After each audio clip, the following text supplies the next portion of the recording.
Good morning. Thank you for joining me today. It's Jody Fitzgerald here with another episode of A Dog's View. I'm so thankful that you're joining me for the topic today that I have chosen to talk about, which is leash walking, because it is something that so many people have a difficulty with their dogs, and I feel like that there's a huge misunderstanding to what's going on and why we're having all these difficulties. And I love helping people and the success that I am having at helping people to learn how to have a better relationship with their dog on the leash. So we're going to rethink the way we walk dogs. This is a dog's view to help you understand what dogs are going through. And the first way that I would like to explain it is the fact that dogs are not born knowing how to walk politely on a leash. In fact, there is nothing in their genetics that prepare them for being tethered to you or tied to you, to a human being, and moving at our pace. That's not in their genetics. Walking on leash with dogs is something that we totally created. Humans have invented. It's not a canine instinct. So to a dog, pulling ahead or zigzagging to sniff everything is very natural behavior. That's why leash walking isn't about fixing a bad dog. It's about teaching a new skill and building two-way communication. And I would like to, help you understand a little bit more why leash walking, a tight leash, can be harmful, because even when connected to the face, a face harness can be affecting more than just the comfort of your dog. It affects their physical well-being. It affects their thinking, their ability to self-regulate. It can cause physical discomfort when it's always tight. A leash it'll be rubbing against the skin or pulling fur, creating pressure on sensitive areas like the face or neck. And over time, this can cause pain or injury. Dogs under this kind of physical stress, so that kind of painful stress that's happening all the time by having constant pressure, can often make them respond with resistance, more pulling, or even some dogs shut down because it's such not a negative experience to start with. It restricts their movement and their natural behavior. Dogs are wired to move freely, to sniff, to explore, and to engage in the environment. And a tight leash stops them from being dogs. It actually restricts their stretching, their turning, their exploring, which are essential for not only for muscle health, but mental enrichment.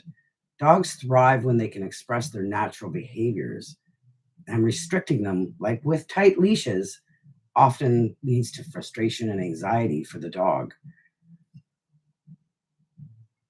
When you have a tight leash, if a dog constantly feels trapped or restrained, the walk, something that's supposed to bring them all sorts of joy, can become very stressful. Over time, they might not even want to go for a walk at all, or start reacting negatively in public places, not because they're bad, because they feel unsafe.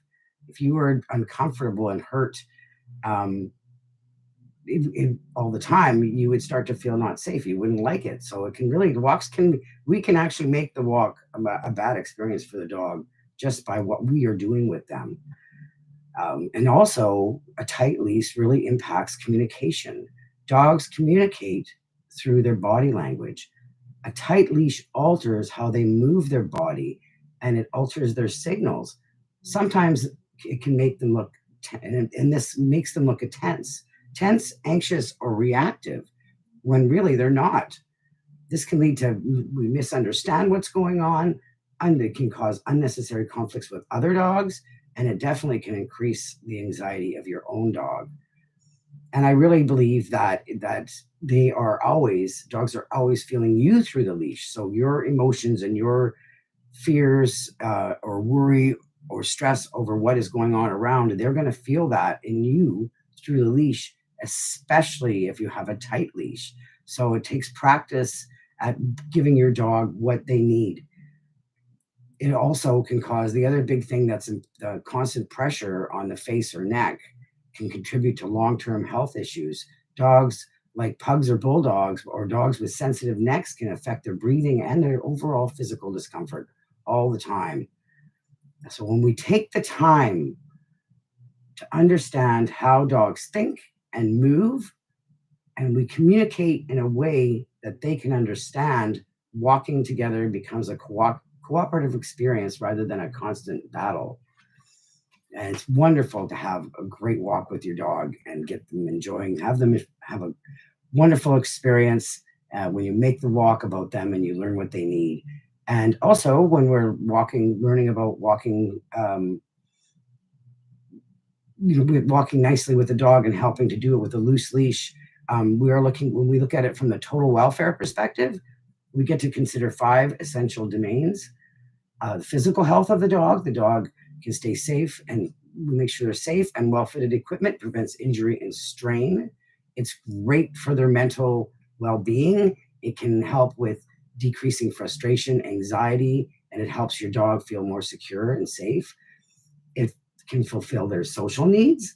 Walks are opportunities for social connection and environmental interaction.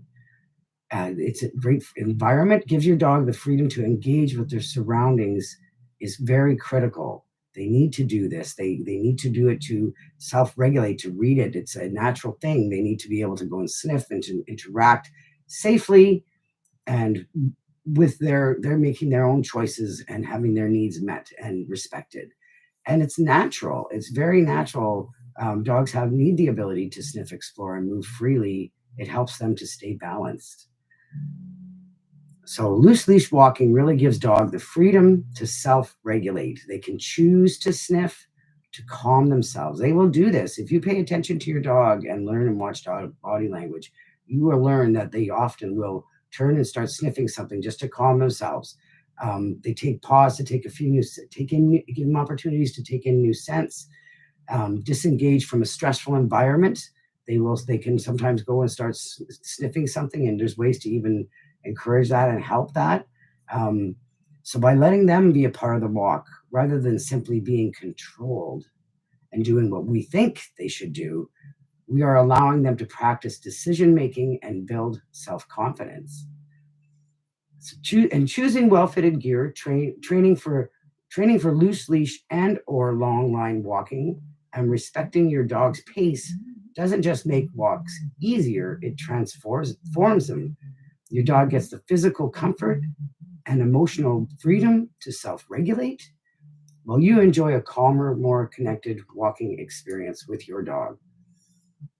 So please don't hesitate to connect with me, because I've had some great experiences even this summer alone, helping dogs, helping people have better walking experiences with their dogs. And it can change every walk that you take when you start learning how to do leash walking in connected way with your dog.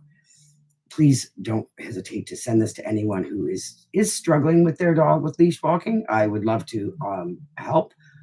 You can book a call. I'll put the link in. Please subscribe, share this video. I really appreciate you walking and watching, and thank you for taking this walk with me with dogs and learning about how we can help them have a better life with us and self-regulate and enjoy the walks as they are meant to do. It can just be life-changing. So have a great day and think about your dog's view.